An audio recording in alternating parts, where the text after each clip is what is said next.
Hi guys, it's Thomas here from COTBase.com. Welcome to a weekly COT review. Today we're going to be analyzing the 42nd Commitments of Traders Report of 2024. And as we always do, we shall start off by looking at the largest changes in commercials net positions. But before we jump to the review, just a brief reminder for anybody who is new to COT analysis. Here at COTBase.com, you'll find a lot of educational material. Not only do we have these in written format, but we have some very useful videos as well that can guide you through the analysis process step by step. And of course, if you have any questions and need assistance, feel free to comment underneath the video or send us an email to info@cotbase.com. So back to the review, and starting off with the first market, which will be corn. You can see it's on top of our list. We have a 22% change in commercials. Once again, we're analyzing net positions. And this is the legacy, or as we call it, the classic COT report type on futures and options data combined. So these are the settings, the default settings, giving you the longest history of COT data, and both futures and options data as well. So let's open corn. Here we have a 22% change. Let's look at that on the chart. You can see it over there. It's greater than average.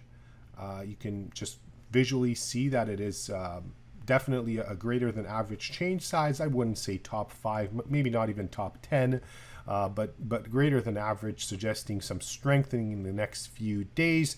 The signal is coming after roughly 2 weeks of decline in corn, so I think the signal itself is a good one.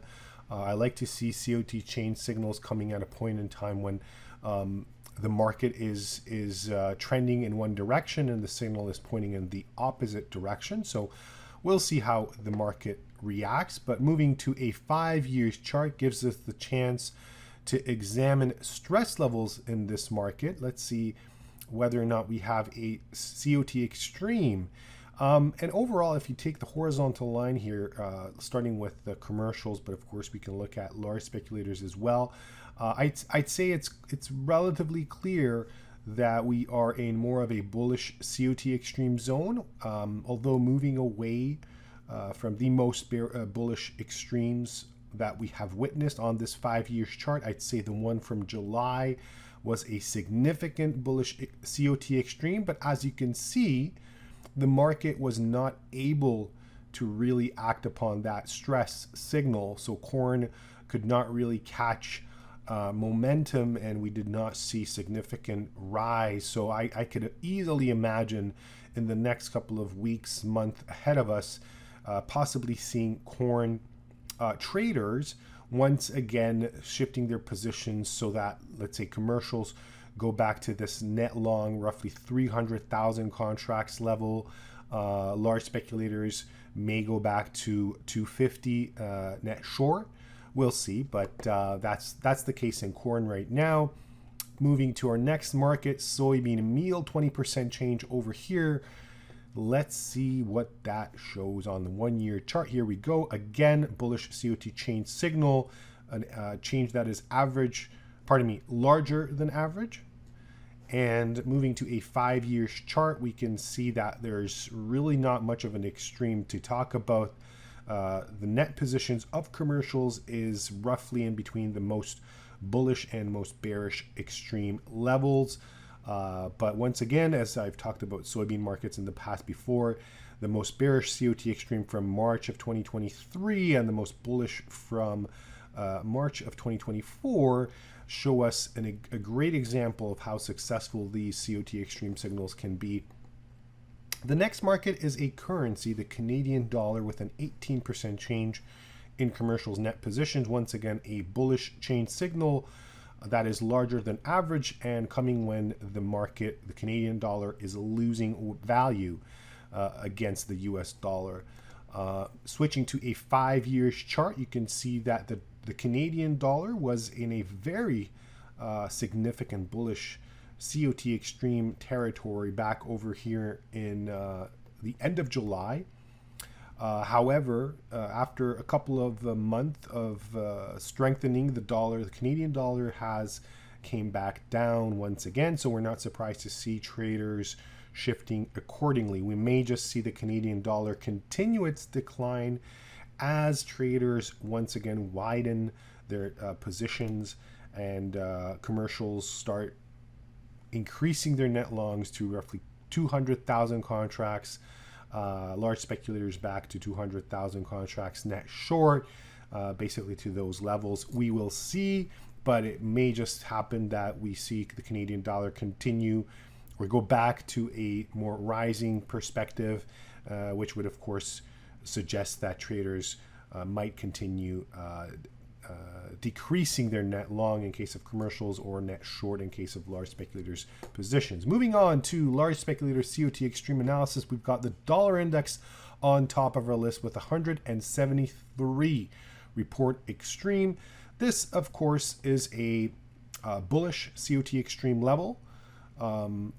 This suggests that we may see the dollar index rise even further, which of course, going back to the Canadian dollar, might suggest that the Canadian dollar could weaken. Of course, the Canadian dollar is one component of the dollar basket of currencies, the dollar index. Definitely not the largest, which, as we may know, is the euro. But nevertheless, it's just good to see how these currencies work against each other. So in the dollar index, we have this bullish COT extreme stress level. We shall see how the market reacts. The next market is the Kansas City wheat. Here we have a 62 report extreme in large speculators. And of course, if you look at the chart, that's once again not an all-time or close to all-time COT extreme. If you look at it on a shorter time horizon, you could argue that it is a more bearish extreme. But if you go back even further, 3, 4, or 5 years, you can see that there's definitely space for traders to reach much greater extremes, which is not the case right now. So conclusion, not much to conclude from COT extreme analysis for the Kansas City wheat. I would just move on and look for other opportunities. We're going to jump over livestock complex. Complex is our own unique combined COT data for a market sector. We see over here on the left side, we've got currencies, we've got energies, grains, livestock. So complex means that we take the components of livestock, so live cattle, feeder cattle, lean hogs, and take the dollar average of those net positions and create a combined COT data for the entire sector. Live cattle, however, is a specific market where we have a 53 report extreme in large speculators, and there we go. You can see that this is leaning more towards the bearish side of things. One thing I would note here, if you look at small speculators, keep in mind that a lot of commercial traders in the livestock complex are categorized as non-reportables, or as we call them, small speculators. So that's why we have more of a significant correlation between commercials and small speculators, which is definitely not the case with most of the markets. So livestock markets are an exception to that rule. And if you look at small speculators, they're definitely at a more significant extreme, which again, as I said, is a bearish extreme. And you can go back over here until 2020 to see how well small speculators were able to catch this top in live cattle's future prices. So you can see live cattle dropping from there. That's the case right now. I'm not saying we're going to see a sudden drop, but there is a bearish extreme to talk about. Now, if you want to do more than just classic COT analysis, which of course COTBase.com offers you the widest range of tools to do, we also have our own unique indicator, the iCOT Intraday Indicator. I'm just going to show you this example here, which explains the different signal types. So we created a unique data. These lines over here, which of course seem very similar to the COT charts that we do see in these weekly COT reviews that I do. These are actually, we call them scores, iCOT scores lines. And they work, the great news about this indicator is that it works in the intraday time horizon. So in this example, this is gold on a 1-minute candlestick chart. And you can see that we have these beautiful lines, and once again showing stresses in the market. And when we have a huge stress, for instance here, a bullish stress, where we have both commercials and speculators at an extreme, we actually get this vertical, we call it stripe signal. And that can actually signal a shift in the trend. You can see a bearish example over here in gold, and then followed by another bullish example. So it's a very useful tool to have in your toolbox. We have created the iCOT Intraday Indicator with AfterSignal, and the AfterSignal, what it does, it basically filters out a lot of the signals that the indicator provides. So to give you an example here, you see that we are getting these signals, signal after signal. This iCOT Intraday Indicator with AfterSignal will filter out and help you identify the point in time when you actually would be entering a trade.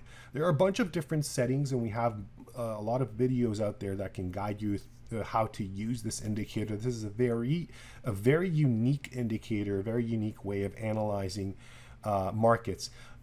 Another huge advantage of the indicator that it does not only work on traditional markets for which we have the classic COT data, but it actually works on stocks. It works on crypto. This is an example of Bitcoin, for instance, and you can use it on basically any market, really. There's a lot of way to take advantage of the indicator. So if you would like to give it a try, please let us know. The indicator is available here on COTBase.com. If you have any questions, once again, feel free to comment underneath the video or send us an email to info@cotbase.com. And if you like this video, please hit the like button. It means a lot to us. Thank you so much for your attention. I hope you enjoyed, and I hope to see you in my next COT review. Take care. Goodbye.